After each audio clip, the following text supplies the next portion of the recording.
Bonjour et bienvenue sur les ondes francophones de Radio Taïwan International. Vous allez écouter tout de suite le courrier des auditeurs. Merci à ceux qui nous rejoignent pour les ondes courtes. 你好，你好，你好，你好，你好，你好，你好，你好，Hello, Hello, Guten Tag, Guten Tag, Bonjour, Bonjour, Здравствуйте, Hola, Hola, Konnichiwa, Konnichiwa, Xin chào, Xin chào, Sawadee ka. Et bienvenue pour ce nouvel épisode du courrier des auditeurs. Merci aux auditeurs qui nous suivent régulièrement. Vous êtes en compagnie de Valentin Floquet. Et de ça. Et nous allons vous parler un petit peu de l'actualité de la radio. Pour commencer, avant de répondre à certaines de vos questions, il y a des sujets très intéressants, je trouve, cette semaine. Il y a des très bonnes questions et donc nous allons essayer d'en traiter le plus possible, même si il y a beaucoup de questions à traiter et à mon avis, cette émission ne suffira pas à y répondre. Voilà. Oui. Donc je te laisse un petit peu parler de l'actualité de la radio ou tu veux que j'y aille c'est comme tu veux. Alors pour moi, la grande actualité de la radio, bien sûr, ce sont les 95 ans de RTI, Oui. avec une grande cérémonie qui a eu lieu récemment. Et n'hésitez pas à aller voir une vidéo spéciale qui a été faite par la rédaction à ce sujet. Il y a aussi une émission spéciale. Il y a deux décryptages de côte à côte qui ont été faits. Un plus sur les sur les deux forums qui ont été organisés par rapport à la question de la presse à Taïwan et la liberté de la presse, et un autre sur la désinformation. Un forum d'ailleurs qui va avoir lieu dans le futur pour la désinformation et qui ont été un petit peu plébiscité par la présidente de la République de Chine, Taïwan, Taïwan, lors de la cérémonie en question. Et bien sûr, lors de la cérémonie, il y avait aussi une exposition.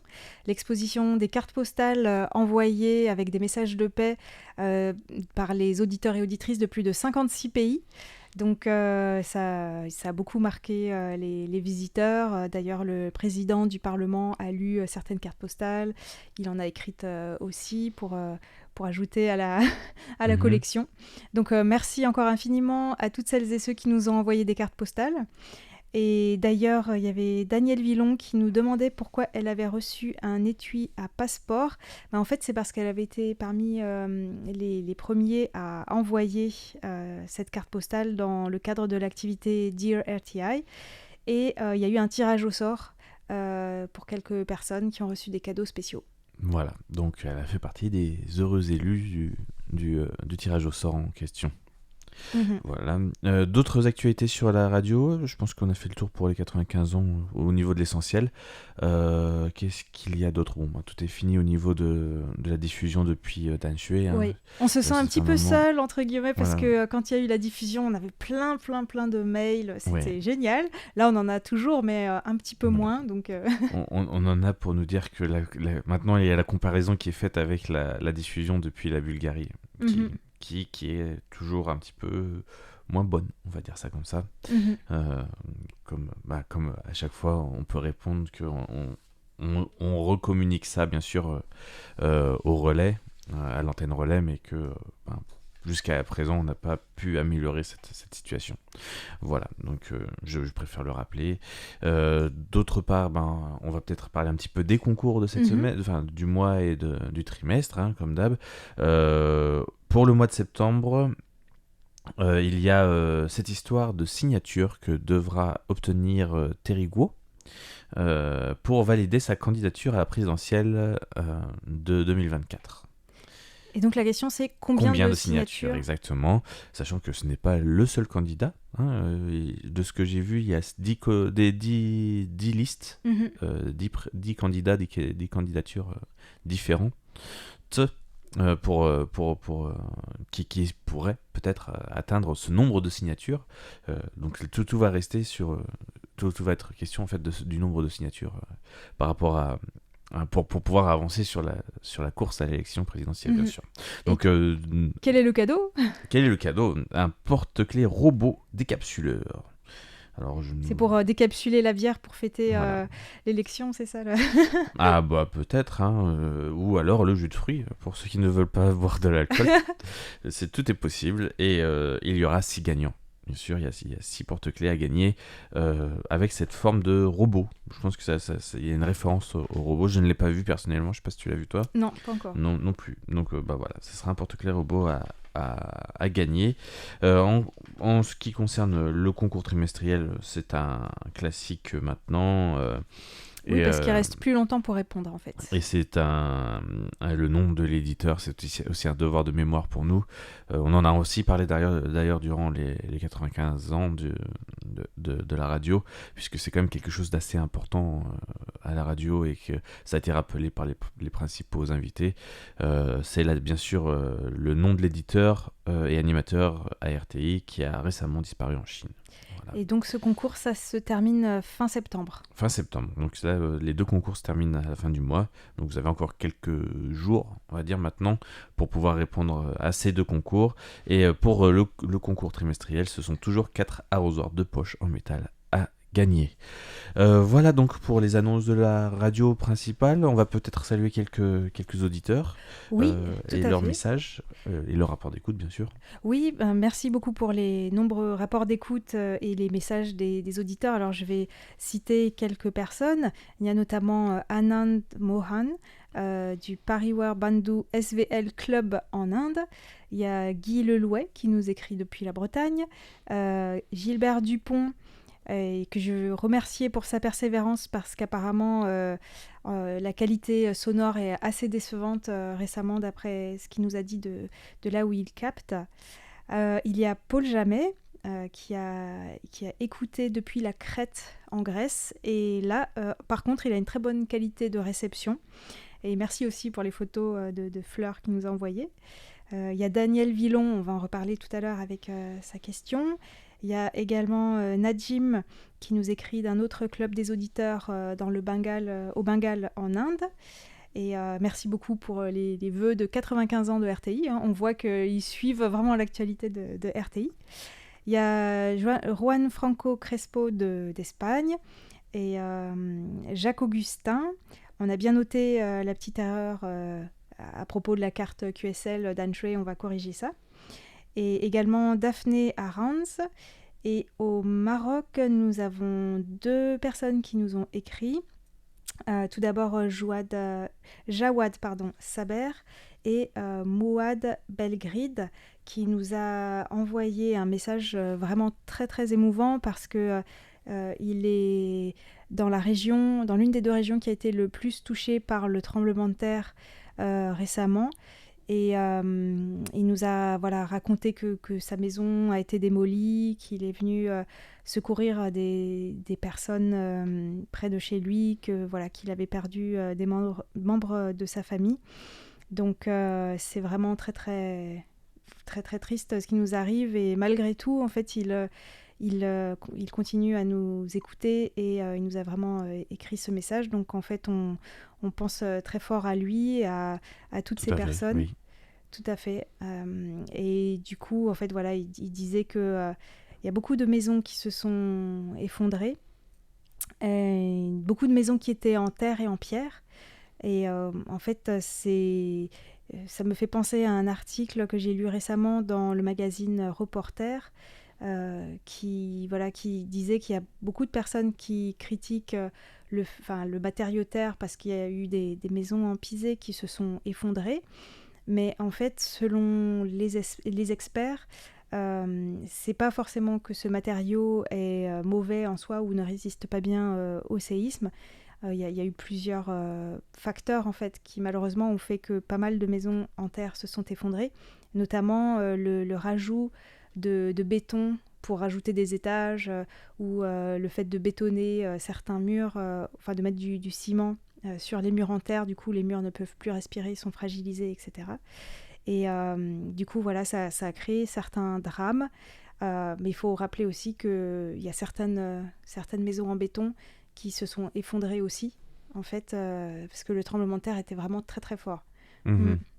Après, bon, pour l'effondrement des maisons et des bâtiments, que ce soit à Taïwan ou même dans des pays qui ont des normes spécifiques au séisme, il faut rappeler que cela dépend aussi pas non seulement de l'intensité du séisme, mais aussi de son mouvement. Il y a des séismes sur lesquels les normes anti-séisme sont tout à fait comment dire, inapplicables. Mhm. Et c'est un peu aléatoire, hein, ce genre d'événement. Faut rappeler ça aussi parce que c'est important de le souligner, même si les normes avec les roulis et les choses comme ça sous les bâtiments quand même aident beaucoup pour les bâtiments modernes. Il y a encore d'autres manières de contrer le séisme et les méthodes traditionnelles sont pas forcément plus mauvaises. Mhm, mhm. Et en tout cas, donc, il va falloir reconstruire et le Maroc est un pays qui a adopté une législation pour construire en terre. En fait, donc, ils ont des normes sismiques maintenant, mais juste pour les nouvelles constructions. Alors qu'avant, les constructions anciennes en terre, elles n'étaient pas forcément adaptées aux normes sismiques. Donc, on espère que ça va être... C'est le cas aussi à Taïwan, hein, au final, même si les normes ont 30 ans maintenant. Il y a quand même, j'avais vu un article là-dessus, je sais pas si c'était plus fait par qui, mais 70% de Taipei ne répond pas encore aux normes sismiques récentes. Il y a encore des maisons, enfin des immeubles assez anciens. Ouais. 70%, c'est même pas un petit peu, c'est beaucoup. 2 tiers, quoi. Voilà. Ouais. C'est pour rappel, on en avait déjà parlé lors d'émissions. Voilà. Voilà pour les séismes, et donc toutes nos pensées, et nous sommes de tout cœur avec nos amis marocains. Voilà. Puisqu'à Taïwan, on connaît aussi la problématique des séismes, oui. Donc on comprend tout ce qui est tout ce que cela implique, et tout à fait. l'horreur aussi, que ce soit visuel et un peu le drame que cela aléatoire qui touche toutes les familles, et la délocalisation, la reconstruction, ça prend beaucoup de temps, beaucoup d'énergie, hors le coût financier, mais toute la partie humaine est extrêmement dramatique. Donc voilà. Mais dramatique, mais aussi il y a quand même beaucoup d'exemples concrets d'entraide entre les gens, et donc ça c'est aussi quelque chose qu'il faut souligner. Exactement. Voilà, donc pour changer un peu de sujet, tu avais encore d'autres personnes à saluer ? Non, mais j'ai une question qui est en lien avec les catastrophes naturelles et l'éco-construction, donc pourquoi pas ? Allez, on est parti. Ok. Alors, c'est Jacques-Augustin qui voulait savoir si les maisons sur pilotis résistent bien au typhon à Taïwan, et est-ce que ce type de construction est courant ? Et dans un deuxième temps, il demande aussi qui accorde les permis de construire à Taïwan. Alors, en fait, à Taïwan, il n'y a pas tant que ça de maisons sur pilotis. Par exemple, au Cambodge, c'est vraiment des constructions traditionnelles parce qu'il y a beaucoup de rivières, de lacs pendant la saison des pluies qui deviennent beaucoup plus grands que pendant la saison sèche, donc ils ont besoin de se prémunir des inondations. Mais à Taïwan, il y a quelques maisons sur pilotis, mais pas tant que ça. C'est plus, voilà, je pense aux Philippines aussi, c'est très courant, mais c'est pas que pour l'eau, hein, c'est aussi pour s'isoler des bêtes, des bestioles comme je dis. C'est aussi le cas au Vietnam, alors dans certains endroits, pas partout, mais il y a aussi pas mal de maisons sur pilotis dans certaines cultures au Vietnam. Ces endroits-là sont quand même plus enclins à utiliser des maisons sur pilotis. Je sais pas, après tu vas nous le dire peut-être, est-ce que dans la culture autochtone, est-ce que c'est plus courant que les importations au final de construction RAN qui sont arrivées par la suite? Alors justement, c'est dans l'actualité de RTI, entre guillemets, parce que je viens de commencer une série de 3 émissions sur un atelier de construction d'un takuban. Le takuban, c'est dans la culture de l'un des groupes autochtones de Taïwan, donc les Puyuma, et c'est une maison des adolescents, là où vivaient les jeunes garçons Puyuma, qui est sur des pilotis hauts de 3 mètres. Alors ça, c'est vraiment même quelque chose qui est assez rare en Asie du Sud-Est, parce que normalement en Asie du Sud-Est, c'est des pilotis qui peuvent être soit juste de par exemple 1 mètre pour se séparer du sol, soit carrément de à peu près 2 mètres pour faire une pièce en fait à l'air libre en bas, et on peut même mettre des hamacs, on peut mettre les vaches, etc. Mais 3 mètres de haut, c'est quand même très très haut, et donc je ne vais pas rentrer dans les détails ici, et je vous invite simplement, si ça vous intéresse, à écouter les émissions donc, des joies de l'éco-construction. Et ce que je voulais dire simplement, c'est que le constructeur de ces Takuban m'a dit que grâce à des techniques que je vais exposer tout de suite, ces Takuban n'ont jamais été affectés par les typhons, même les typhons très très forts, ce qui est quand même impressionnant. Donc en fait, il y a 2 techniques principales. La première, c'est en fait les fondations qui ne sont pas... C'est des maisons en bambou, pardon. Donc les fondations, elles ne sont pas sous la terre, mais au centre des pilotis, il y a un carré et dedans, il y a en fait un triangle fait en bambou, et ce triangle est tressé avec du bambou ou du rotin en forme d'entonnoir, et à l'intérieur ils mettent des pierres très très lourdes, et en fait ça fait des fondations. Et ensuite sur tous les côtés, dans les 8 directions, ils mettent des longs bambous obliques. Donc voilà, c'est qui servent de renfort. Tout à fait. Et donc grâce à ça, voilà, il n'y a pas trop de problème. Et sinon, une technique qui est souvent utilisée par les aborigènes ici quand il y a des typhons, parce que le typhon, on le sait quelques jours à l'avance, c'est tout simplement de l'attacher d'attacher les bâtiments avec des cordes à des arbres autour en fait, ou des points qui sont fixes. Et en général, ça peut beaucoup aider aussi. Alors, la deuxième question, qui accorde les permis de construire à Taïwan ? C'est en fait assez similaire à la France. Déjà, la demande se fait conjointement par un architecte et un architecte agréé et le propriétaire ou la personne qui finance le projet. Et ça se fait auprès des autorités municipales, le bureau de l'urbanisme, voilà, tout simplement. D'accord, voilà. Merci à Jacques Augustin pour ces questions. Oui. Alors, on va passer à une autre question. On passe un petit peu à un autre sujet qui va être assez sympathique, oui. Un peu plus culinaire, et surtout très agricole et économique. On va parler de l'industrie du fromage à Taïwan. Ouh. Alors, est-ce que la question j'en ai l'eau à la bouche de Guy Lelouet, et qui nous demandait en fait, est-ce que les Taïwanais mangent-ils du fromage ? Donc oui et non. La question, bien sûr, n'est pas facile à répondre dans le sens où, au final, les Taïwanais, oui, mangent beaucoup de fromage, mais on parle de fromage carré. Voilà. Pour être plus simple, le fromage en languette qu'on met dans les hamburgers, etc. Ça va être le principal fromage consommé à Taïwan, qui est du fromage fondu au final. Comme sur les pizzas aussi.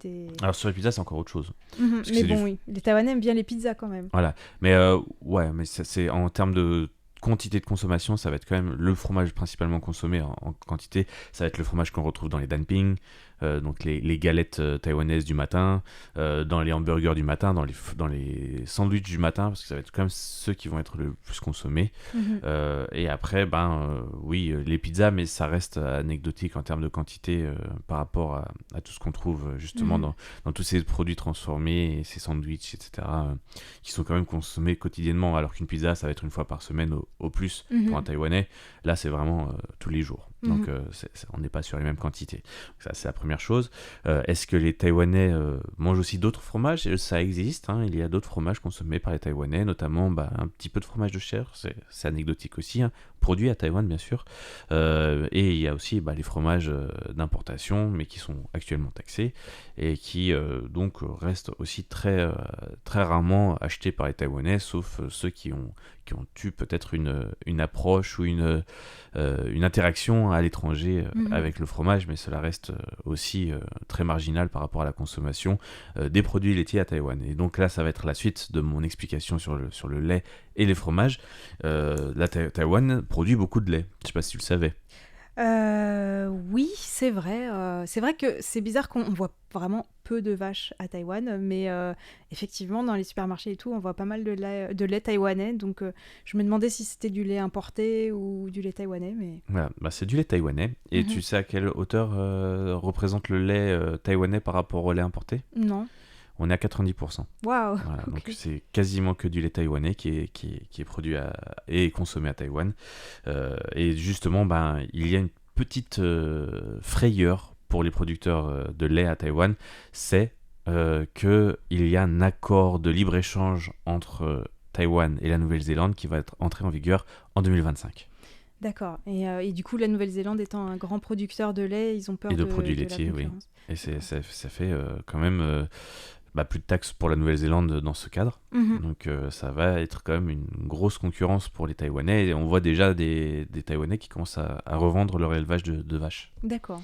Donc Oui. c'est pas forcément très comment dire, très bon signe pour la filière du lait à Taïwan.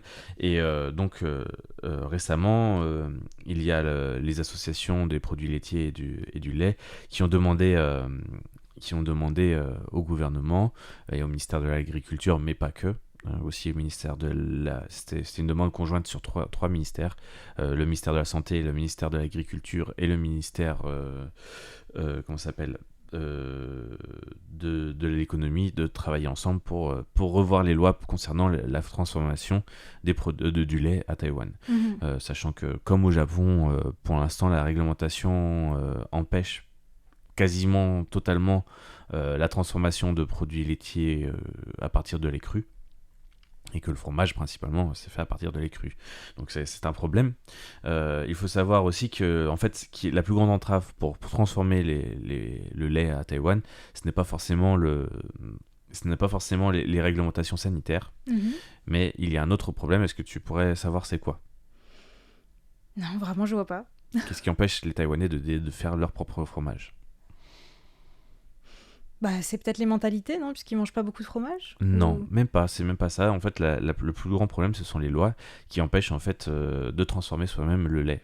Donc les producteurs ne peuvent pas faire de la production de produits transformés à partir de lait. Il y a eu une loi récemment qui a aidé en fait pendant le Covid justement pour que les gens puissent transformer eux-mêmes leurs fruits, leurs légumes. Jusqu'à présent, c'était pas trop le cas à Taïwan, mais à la base, c'était toujours utilisé par des grandes industries de transformation des produits. Et là, récemment, ils ont un peu allégé pour la transformation de la viande, des légumes et des fruits, pour que les gens puissent faire leurs propres confitures, leurs propres produits dérivés à partir de la production agricole.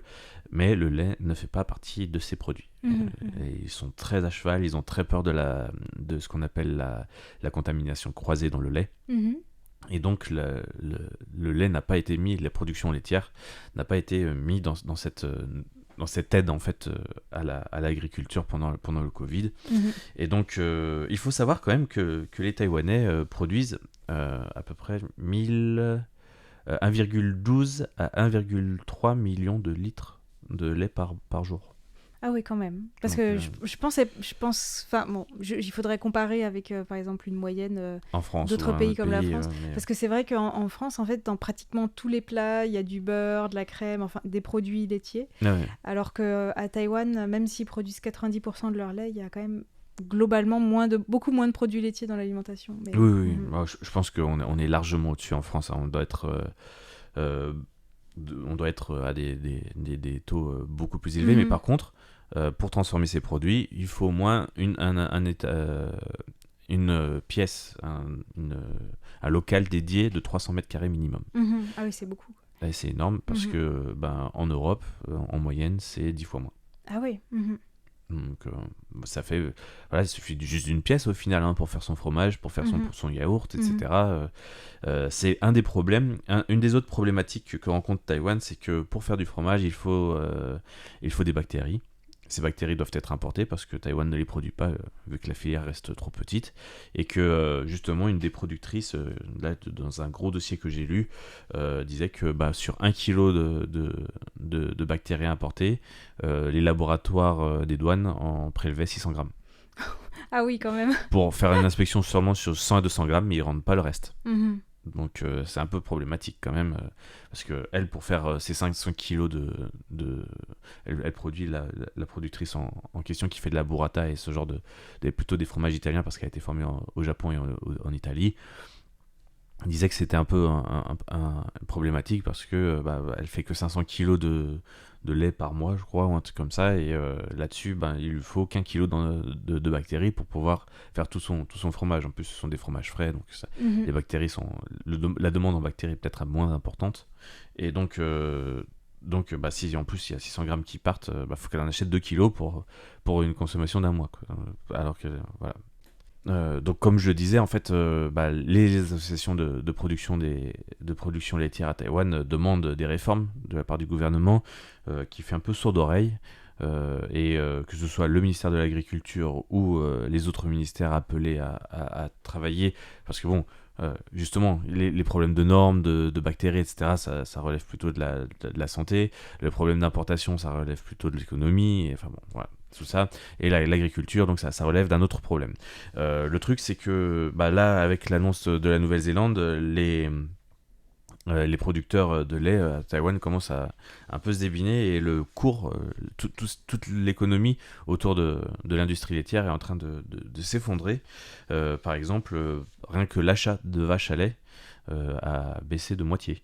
Wow. C'est-à-dire qu'une vache qui se vendait 90 000 NT, environ 3 000 euros, à Taïwan il y a encore 2 ans, maintenant se vend à 40 000 NT et un veau seulement 28 000. Donc c'est un énorme manque à gagner pour les producteurs et puis voilà, tout le monde essaie de s'en débarrasser et comme toute économie de marché, quand les gens veulent quand tout le monde veut vendre, les prix dégringolent, voilà. C'est l'offre et la demande, hein, c'est comme ça, c'est un peu la nature humaine. c'est pas vraiment quelque chose qui est contrôlé par quelqu'un, mais voilà, c'est comme ça. Donc toute cette économie est un peu en